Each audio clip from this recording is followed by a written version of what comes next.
This is Brooklyn.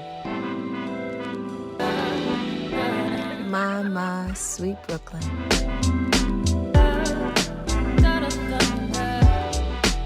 Check out Angela, y'all.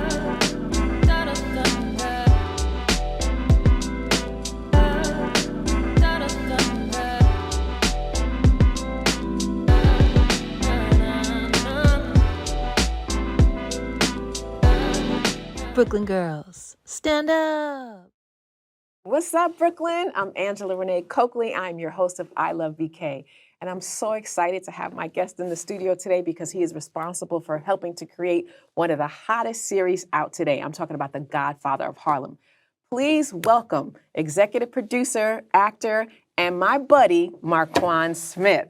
How you doing, Markuann? I couldn't have had a better intro than this. Thank you for having me. So Godfather of Harlem, right? Emmy Award winning, now gearing up for season 4. I'm so excited. Tell us what's going on. What are you at liberty to say? Put on your seatbelt, strap it on, and get ready for the ride. Put it like this, Godfather of Harlem is the collision of civil rights and the underworld, and you watch the show grow from season 1, season 2, season 3, season 4.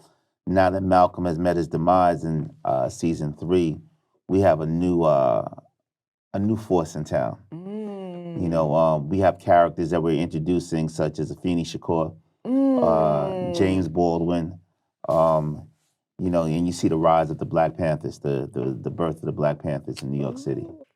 I don't know if you know Cassie Freeman, but Cassie Freeman, she plays Aunt Viv on Fresh Prince of Bel-Air. She dropped something on her IG not long ago, and it said, "I eat no for breakfast." And she's like, all you need is one yes. Big shout out to Cassie. Talk to us about how you got to yes, and how long was that process?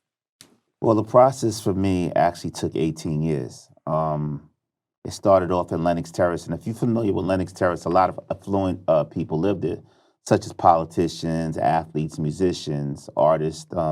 That was the place to live in Harlem at the time. And I used to go to my godmother, Margaret Johnson. Every Sunday, I used to be in her living room, and she used to tell me these magical stories about Harlem. So I would go buy her beef tongue and rye and mustard, and she would just sit there and just talk to me. But she also told me about her grandfather. He's a Geechee Gullah. He's from Charleston, South Carolina, and his name was Ellsworth Raymond Johnson. The streets know him as Bumpy Johnson. But he didn't actually come up to New York City to become a gangster. He wanted to become an attorney like Malcolm X tried to become an attorney. He went to City College and tried to apply for financial aid. But when the bursars saw that Ellsworth Raymond was attached to a person of color, they said, we don't give financial aid. So he took the cards that life dealt him and played it the best way he could. He was the first African-American underboss that sat down with the roots of the 5 families. Maya Lansky, Bugsy Siegel, Frank Costello, Lucky Luciano, Vito Genovese. And he was able to be the conduit to bring Doogie, or the dope, into Harlem. He also believed in knowledge and education. He read Nietzsche, he read Shakespeare. There's even rumors that he beat Bobby Fischer in chess. So I promised Margaret Johnson, who's no longer here, she died in 2016, December, that I would go out there and get the real story of who her grandfather was. In the jungle, you're at war with society. Every day is a balance between preservation and self-sacrifice. In the jungle, the most dangerous creation is the man who has nothing left to lose.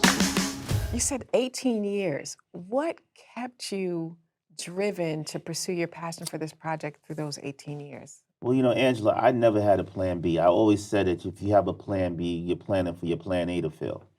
You could either chase your pension or chase your passion. I decided to chase my passion. We got turned down by 3 networks. We got turned down by Netflix, we got turned down by Apple, and we got turned down by Starz twice.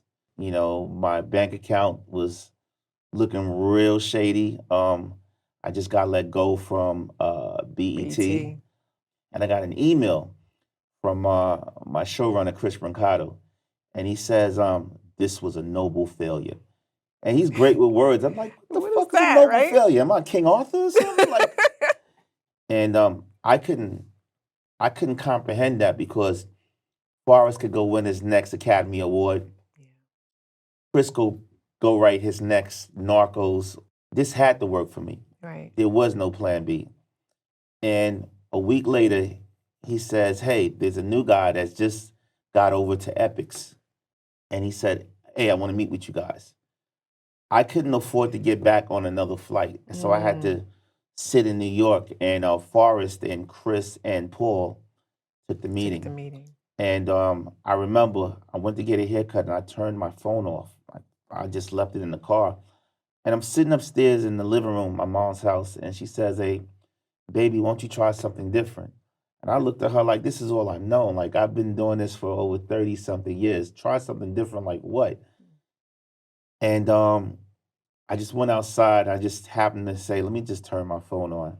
I saw 7 missed calls from Forrest, and Forrest is like, hey, Markuann, we just sold it in the room. You ready to play your part? You just have to be ready to really tie your boots up and really get out there. And don't let, I got 1,000 no's before one yes, and that's going to happen. It only takes one. Yep.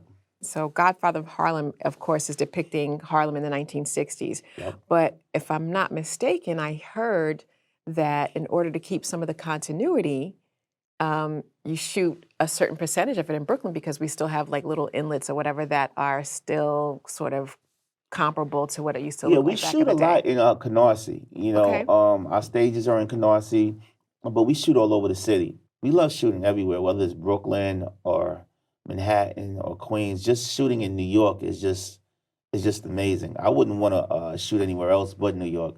It's just that being in New York on a summer or winter, you really get the aesthetics of what the city's about. You know, it's that rush.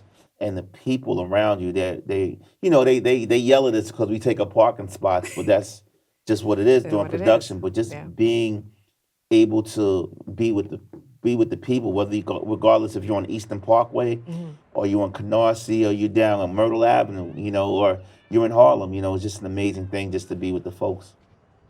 Thank you so much, Markuann, for joining me Thank you for having today. me. I'm looking forward to season 4. Thank you for joining us. I'm Angela-Renee, your host of I Love BK on Brick by Brick.